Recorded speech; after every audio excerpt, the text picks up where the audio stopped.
혹시 젓갈류를 좋아하시나요? 저는 없어서 못 먹습니다. 사실 비싸죠?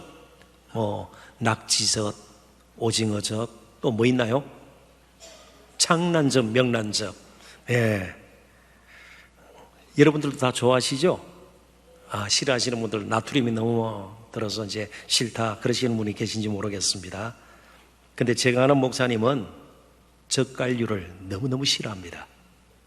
가까이 하지를 않습니다. 왜냐하면 어릴 때 굉장히 가난하게 자라셨어요. 지방 사정 때문에 아마 밥도 넉넉하게 드시지는 못했을 것입니다. 그나마 밥을 드실 기회가 있을 때는 늘 새우젓하고 밥을 먹었다고 그래요. 먹을 것이 없어서 그렇습니다. 따로 반찬이 없기 때문에. 그래서 오늘도 이 젓갈류를 싫어한다고 그래요. 우리 모두도 개인적으로 좀 다른 것에 비해서 좋아하는 음식이 있을 수가 있고, 또 특별히 그립기는 또 싫어하는 그런 음식이 있을 수가 있습니다. 오늘 본문은 그렇게 깊이 신학적으로 연구하기 전에 당장 그들이 느꼈던 것을 엿볼 수 있는 말씀입니다. 만나 이제 지쳤다. 늘 같은 걸 먹으니까 물린다 말이죠. 지겹다, 실증난다, 그런 뜻입니다. 어찌 보면 당연한 것 같습니다. 자연스러운 것 같아요. 늘 만나만 먹었으니까요. 하루 종일 만나만 먹지 않아요? 아침에 나가서 만나를 거두다가 하루 종일 만나만 먹으니까 이거 참 이제는 물려서 지겹다 그럴 수 있습니다. 그런데 민수기 기자는 다른 측면에서 이들의 모습을 우리에게 비춰주고 있습니다. 4절, 5절을 같이 한번 읽어보도록 하십시다. 화면을 보시고요. 같이 한번 읽어볼까요? 그들 중에 섞여 사는 다른 인종들이 탐욕을 품으며 이스라엘 자손도 다시 울며 이르되 누가 우리에게 고기를 주어 먹게 하랴. 우리가 애굽에 있을 때에는 값없이 생선과 오이와 참외와 부추와 파와 마늘들을 먹은 것이 생각나거늘. 아멘. 여기 그들 중에 섞여 사는 다른 인종들이, 이 히브리 문장이 번역하기가 조금 까다롭습니다. 그러니까 아예 다른 족속, 히브리인들이 아닌 다른 족속들이 애굽을 떠나올 때 섞여서 같이 왔다 한 걸 성경 그렇게 번역을 하고 있고요. 대부분의 성경들이 그렇게 번역을 합니다. 그런데 요렇게도 또 생각을 해도 크게 무리는 되지 않습니다. 그들 중에 무리를 지은 일단의 사람들이, 그러니까 히브리 사람들 가운데서도 조금 늘 불평 불만을 털어놓는 사람이 있죠. 늘 부정적으로 보고요. 그런 사람들이 실제로 오늘날도 존재하는 것처럼 히브리 사람들 가운데도, 애굽을 떠난 사람들 가운데도 그런 사람들이 있을 수 있다는 말이죠. 그들이 탐욕을 품음에 이스라엘 자손도 다시 울며.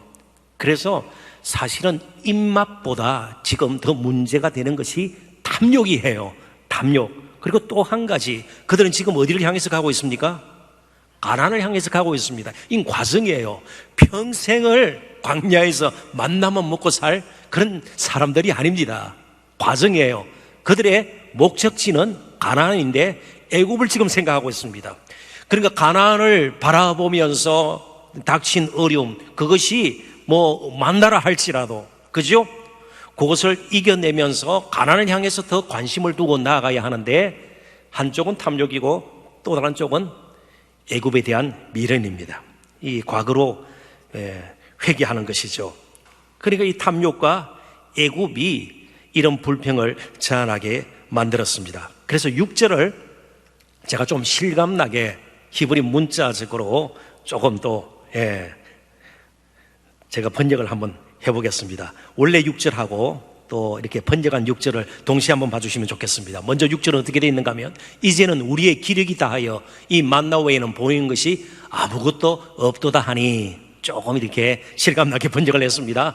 그러나 우리 눈에 만나 외에는 아무것도 보이는 것이 없어 우리의 영혼이 시드는구나. 영혼이란 이렇게 번역된 히브리 단어로 네페시라는 단어인데 여러 가지로 번역이 됩니다. 사람 몇 명 할 때에 그렇게도 번역이 되고요. 아무튼 우리의 삶, 나의 존재 자체 이렇게 생각해도 괜찮습니다. 그래서 신랄하게 우리의 영혼이 네페시, 시드는구나 에메시, 또 조금 워드플레이를 했어요. 비슷한 단어를 써가지고 굉장히 기분 나쁜, 좋지 않은 불신앙적인 불평 원망으로 가득 찬 그런 고백을 하고 있는 것이에요. 굉장히 기분 좋지 않다는 겁니다. 근데 실제로 누구를 대적하는 겁니까? 하나님을요. 만나 자체가 이 몹쓸 음식 이게 아니고요.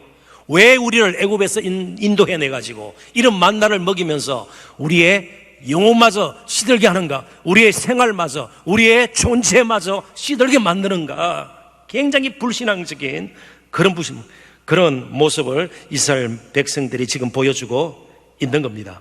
그런데 그들이 보아야 했던 것은 만나가 아니고 만나를 주신 하나님이세요. 왜 만나밖에 보이지 않았겠습니까? 그들은 이미 시내산을 거쳐온 사람들입니다. 그래서 이거는 조금 설명이 필요합니다. 오늘 본문이 기록된 것은 흔히 광야에서의 제2차 여정이라, 가나안 땅을 향해서 두 번째 여정이라 이렇게 표현들을 합니다. 무슨 말씀인가 하면 애굽을 떠나서 홍해를 가르고 시내산 도착할 때까지를 제1 여정이라 그래요. 그래서 시내산에 머물게 됩니다. 자, 시내산에서 그들이 머물면서 하나님으로부터 뭘 받았을까요? 율법 받았습니다. 십계명 받았습니다. 또 한 가지 성막, 하나님과 지속적으로 교제할 수 있는 하나님의 임재를 상징하는 그런 언약궤를 짓고 성막을 짓고요, 늘 하나님과 가까이 지낼 수 있는 복을 그들은 받았습니다. 그것이 한 1년 정도 지난 것이에요. 그러니까 1년 정도 지났으니까 그들이 많은 것을 경험했을 겁니다. 하나님을 그렇게 가까이, 그렇게 경험할 수 있는 그런 민족이 어디 있겠습니까? 그리고 애굽을 떠나와서 이제 그들이 정말 하나님의 친백성으로 성막과 율법을 가지고 구름과 불기둥으로 인도하시는 하나님을 보았습니다. 만나밖에 보이는 것이 없도다가 아니에요. 만나를 뛰어넘어 볼 수 있는 것을 스스로 눈을 감고 말았습니다. 그러니까 만나를 볼 때마다 뭘 생각을 해야 되는가 하면 입맛이 돌지 않는다가 아니고, 만나를 볼 때마다 200만 정도 될까 하는 아이들까지, 그것도 지난 1년 동안 하루도 빠지지 않고 가까이 계시면서 우리를 사랑하시는 하나님의 인자하심을 보고요, 그렇게 크신 하나님을 보고요, 바로를 치고요, 홍해를 가르시면서까지 우리를 이끌어주신, 아브라함이 약속하셨던 그 약속대로 이루시는 신실하신 하나님을 보는 그런 즐거움이 그들에게는 없었던 것이 문제입니다. 이제 출애굽해서 그들이 양식이 떨어졌을 때, 신광야에 이르렀을 때에 정말 먹을 것이 없어서 불평했습니다. 그때 양식의 결핍 때문에 불평했습니다. 하나님께서 그래서 만나를 내려주셨습니다. 1년 정도 지났는데 이제는 양식의 다양성이 결핍되면서 탐욕과 애굽 동경하면서 불신앙적으로 이제 그들은 불평과 원망을 털어놓게 되었습니다. 정말 놀라운 것은요, 시내산 이르기 전에 그 이스라엘 백성들이 불평했을 때는 하나님은 결코 벌하지 않았습니다. 그런데 제2차 광야 여정, 오늘 본문에도 이제 그게 포함이 되어 있고 시작될 때요, 꼭 벌을 내리셨습니다. 왜냐하면 그들이 하나님에 대한 무관심, 반역, 불신을 하나님께서는 문제를 삼으신 겁니다. 그래서 4절과 마지막 34절, 35절 전에 있는 말씀을 동시에 한번 또 보십시다. 그들 중에 섞여 사는 다른 인종들이 무엇을 품음에? 탐욕을 품음에. 지금 그들의 지금 모습은 탐욕이 만들어낸 거예요. 탐욕을 품음에 이스라엘 자손도 다시 울며 이르기를 누가 우리에게 고기를 주어 먹게 하랴. 그래서 하나님께서 고기를 주셨나요? 주셨습니다. 뭘 주셨나요? 메추라기를 주셨습니다. 그리고 백성이 기브롯 하닷 하와에서 행진하여 하세롯에 이르러 기브롯 하닷아와 무슨 뜻일까요? 탐욕의 무덤이란 뜻입니다. 그러니까 매출하게 묻고 결국 무덤으로 돌아갔습니다. 이게 사실은 우리의 육체의 요구대로 살아갈 때의 모습이에요. 자, 이제 우리는 늘 긴장 가운데 삽니다. 정말 신실하신 하나님을 붙들고 살 것인가? 당장 우리의 육신의 요구, 현실의 문제들, 그것에 얽매여서 정말 하나님을 잊어버리고 때로는 편하지 않지만 하나님의 그런 나를 대하시는 모습, 그걸 온전히 의지하지 못하고 믿지 못하고 불만과 불평으로 살아가고 있지는 않은가 우리는 보아야 합니다. 그런데 하나님께서는 그렇게 이스라엘 백성들을 향해서 무관심하고 냉정한 분이 아니십니다. 평생을 만나나 먹고 살아라 그런 분이 아니십니다. 그래서 이제 그들이 시내산에서 나와서 어디를 향해서 가고 있다고 그랬습니까? 가나안 땅을 향했어요. 그래서 신명기 1장 2절은 우리에게 놀라운 사실을 한 가지 가르쳐줍니다. 자, 같이 한번 읽어보십시다. 호렙산에서 세일산을 지나 가데스 바네아까지 10하루 길이었더라. 아멘. 호렙산은 시내산이라 생각해도 괜찮습니다. 동일한 산, 게세만의 동산이 갈람산에 있는 것과 마찬가지로 호렙산, 시내산. 예. 그러니까 관악산, 연주대 그렇게 생각하시면 괜찮습니다. 세일산을 지나서 가데스 바네아. 가데스 바네아는 여러분 잘 아시는 12정탐꾼이 돌아와서 보호했던 곳입니다. 요단강 건너면 이제 가나안 땅입니다. 며칠간 걸려요? 10하루 길입니다. 그냥 가면 되는 겁니다. 10하루 길 참을 수 있어요? 1년도 참았는데 만나면 먹을 수 없을까요? 있어요. 근데 스스로 무덤을 파고 말았습니다. 탐욕의 무덤을 그들은 남기고 말았습니다. 이제 가데스 바네아 정탐꾼 이야기로 돌아가도록 하겠습니다. 조금 지나면 이제 민수기 13장 10하루 길인데 워낙 아이들까지 여럿 움직이다 보니까 한 2, 3개월 걸렸을 것으로 추정을 합니다. 아무튼 잘 견디고 몇몇 희생을 당하고 갔습니다. 자, 민수기 13장 26절, 27절 또 같이 한번 읽어보도록 하십시다. 다 같이 읽습니다. 바란 광야 가데스에 이르러 모세와 아론과 이스라엘 자손이 온 회중에게 나와 그들에게 보고하고 그 땅의 과일을 보이고 모세에게 말하여 이르되 당신이 우리를 보낸 땅에 간즉 과연 그 땅에 젖과 꿀이 흐르는데 이것은 그 땅의 과일이니이다. 지금 굉장히 흥분했나요? 가나안 땅에 여기 가데스 바네아 동일한 지명입니다. 신명기 1장 2절에 나왔던 것. 이제 정탐꾼들이 돌아와가지고 애굽에서 그때 수박, 참외, 그죠? 이런 거 이야기했잖아요. 그것 이상으로 엄청난 이 과일을 이제 가지고 온 겁니다. 야, 젖과 꿀이 흐르는 땅. 누가 가르쳐 준 거 아니에요. 그렇게 보고해라고 지시한 건 아니에요. 자기들이 보고 와서 정말 젖과 꿀이 흐르는 땅이다. 굉장히 좋아했습니다. 그런데 31절 똑같이 한번 읽어볼까요? 그와 함께 올라갔던 사람들은 이르되 우리는 능히 올라가서 그 백성을 치지 못하리라 하고 그들은 우리보다 강하니라 하고. 자, 과일이 있나요? 가나안 땅에? 가나안 땅에 만나만 있나요? 과일이 있어요. 애굽 못지않은, 어찌 보면 애굽보다 더 나은 과일들로 가득 차 있는 젖과 꿀이 흐르는 땅이에요. 그런데 열 정탐꾼의 판단이 뭐였습니까? 그런 과일이 있다 할지라도 우리 스스로는 도저히 그 땅에 들어갈 수 없다. 애굽에 있을 때 값없이 우리가 먹었다 그랬잖아요. 히브리 사람들이. 그런데 값없이 먹었습니까? 아니요. 노예 생활했습니다. 그때도 두려움이었고 가나안 땅을 바라보면서도 두려움이에요. 문제는 과일도 아니고요.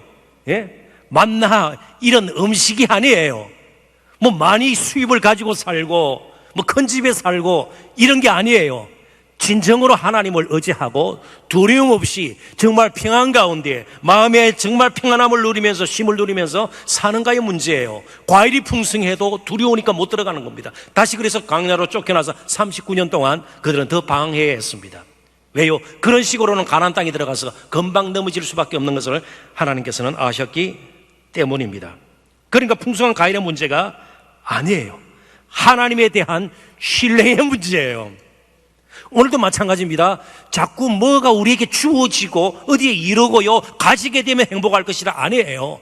하나님과 멀어지면, 하나님에 대한 신뢰가 무너져 버리면, 하나님 관계가 흐트러져 버리면 그런 것들이 정말 우리에게 아무것도 보장할 수 없다는 것을 먼저 기억해야 합니다. 오늘도 기도 자리에 나와서 정말 우리가 해야 될 것이 무엇입니까? 하나님에 대한 확신이 회복되도록 정말 하나님께서 신실하셔서 이 만나든 애굽에 있을 때의 과일이든 가나안 땅의 그 풍성한 젖과 꿀이 흐르는 그런 놀라운 그런 모습이든 이런 것이 문제가 아니라 정말 내가 하나님을 의지하는가, 정말 하나님을 믿는가, 하나님을 믿는 가정인가, 정말 하나님을 의지하는 교회인가, 우리가 날마다 그 질문을 던져 보아야 합니다.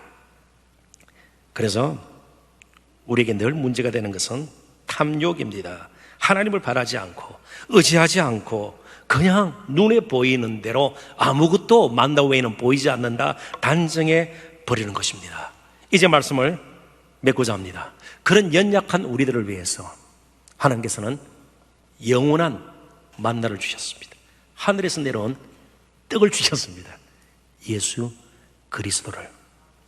마치 만나가 이스라엘 진에 아침마다 내리듯이 예수님께서는 하늘 영광 보좌 높은 곳에서 저와 여러분의 영원한 생명의 떡이 되기 위해서 이 땅에 오셨습니다. 이 땅에 오셔서 이제는 예수 그리스도 안에서 우리는 자족하는 삶의 비결을 배우게 되었습니다. 이제는 자족하면서 사셔야 돼요. 자족한다는 것은 무조건 가난을 미화한다든지 쪼달리고 어려운 것을 그냥 아무것도 없는 것처럼 숨기면서 그런 것이 아니에요. 예수 그리스도께서 나의 인생을 책임지시겠다고 오셨고요, 나의 주의가 되시고 왕이 되셔서 정말 신실하게 나를 이끄실 것이라는 확신을 가지고 사는 것, 그게 바로 믿음의 삶입니다. 신실하신 하나님을 오늘도 믿고 우리가 기도했으면 좋겠습니다. 그분의 인자하심을 우리가 다시 한번 의지하고 기도하는 시간을 가졌으면 좋겠습니다. 최근에 한 달, 두 달 전에 번역된 2달 조금 못 됐는지도 모르겠네요. A.W. 톨즈라는 분이 쓴 목사님이세요. 기도라는 책이 있습니다. Prayer. 이 기도라는 책에서 A.W. 톨즈가 이렇게 썼습니다. 아마 결론으로 삼아도 좋은 말씀인 것 같습니다. 같이 한번 읽어볼까요?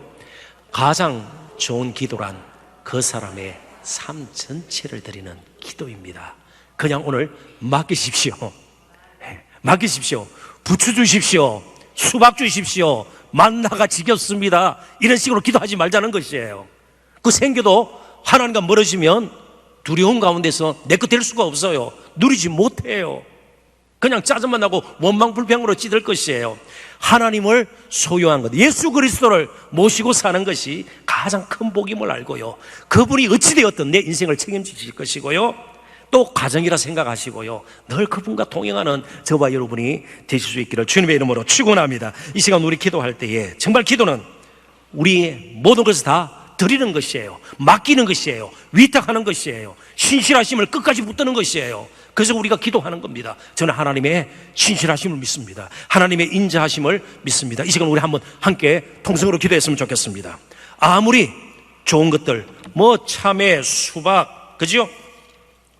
마늘, 생선, 뭐 풍성한 고기, 그런 것들이 있다 할지라도 하나님과 멀어지면 아무런 만족을 누릴 수가 없습니다. 늘 두려움 가운데 살게 될 것입니다. 가나안 땅은 아무리 좋아도 젖과 꿀이 흐르는 땅이라 할지라도 아무것도 누릴 것이 없습니다. 여전히 두려움 때문에 정말 이제는 정말 하나님 의지하고 살기를 원합니다. 나의 현실을 뛰어넘어 정말 하나님 붙들고 살기를 원합니다. 하나님 정말 신실하심과 인자하심을 믿고 나를 통해서 일하시는 하나님을 제가 붙들고 남은 평생 살기를 원합니다. 정말 그 믿음으로 우리의 가정도 교회도 세워질 수 있도록 하나님 도와주옵소서. 이 시간 주에 한번 간절하게 부르고 주신 말씀을 기억하면서 다 같이 기도하겠습니다.